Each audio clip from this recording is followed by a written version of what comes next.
So this prison is showing incompetence and indifference to the men who they have responsibility for. From the top level of the BOP down to this prison level, they all say that their inmates are their top priority, their well-being is their top priority. But when the end of March and in April, the virus was running rampant over just across the Louisiana border, these guys were not taking action to get the men who are at risk, like my husband and others that are being represented here, at-risk inmates, get them out of here into home confinement. It's outrageous that they didn't act, but they thought they were immune. And the next month, over a month, Fort Worth was the #1 count in the nation for the virus. And still, this prison took no action, and they didn't send men all the men with comorbidities home. They should.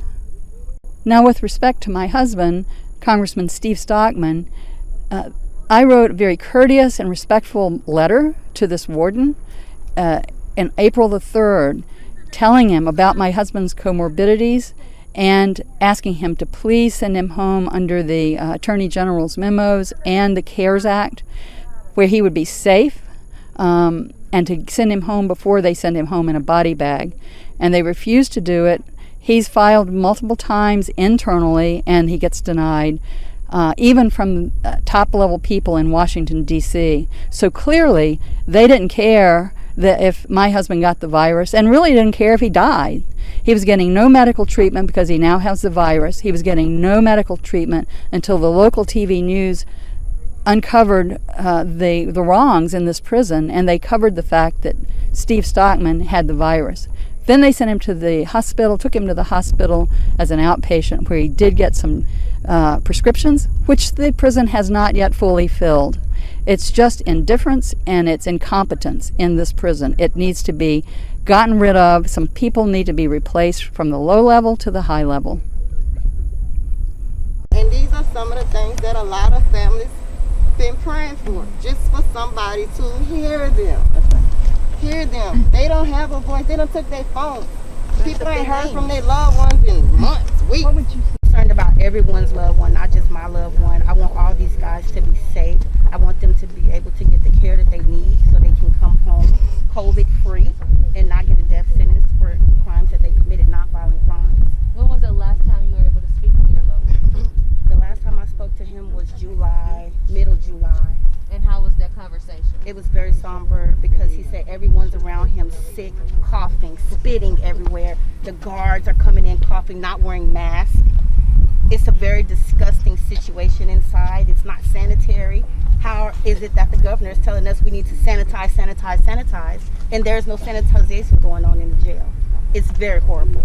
And it's unfortunate that we are on the outside sanitizing and our loved ones don't have that luxury.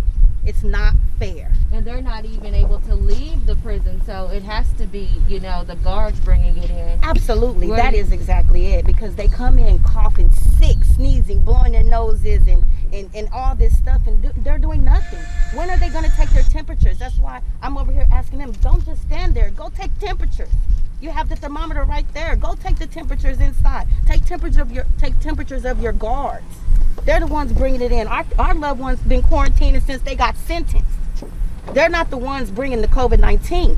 It's the people coming out here bringing it into the prison. Let them come home so they can be safe. That's my word. For the viewers at home on the FCC and all the people watching this tonight, what would you want them to take away from this protest? What do you hope this protest will change? I'm hoping that it will change the mentality of the prison system. That's what I'm hoping, that it'll change the mentality.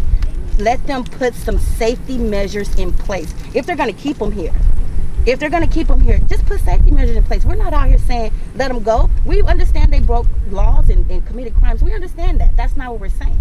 We're saying non-violent crimes do not equal death sentence. That's what we're saying. Do you feel like maybe them being in this facility under these conditions is a written death sentence? Absolutely. Absolutely. Absolutely. I mean, you think about it. You don't want to go to the nightclub because it's too closed in. They're in the nightclub. This is the nightclub. This is the restaurant that you want closed. That's exactly what this is. This is the mall that we can't go to out here. They're in the mall. Is there anything else you would like to add?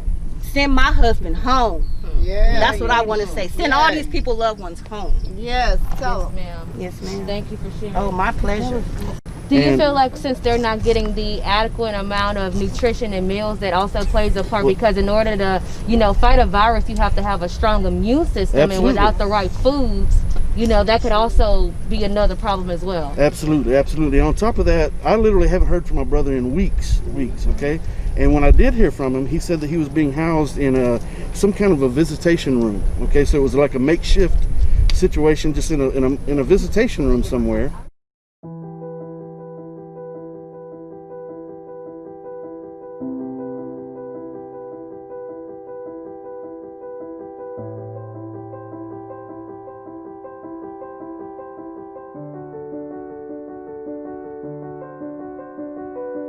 But I think that our loved ones are really gonna feel our presence, and yeah, let's make some change for them.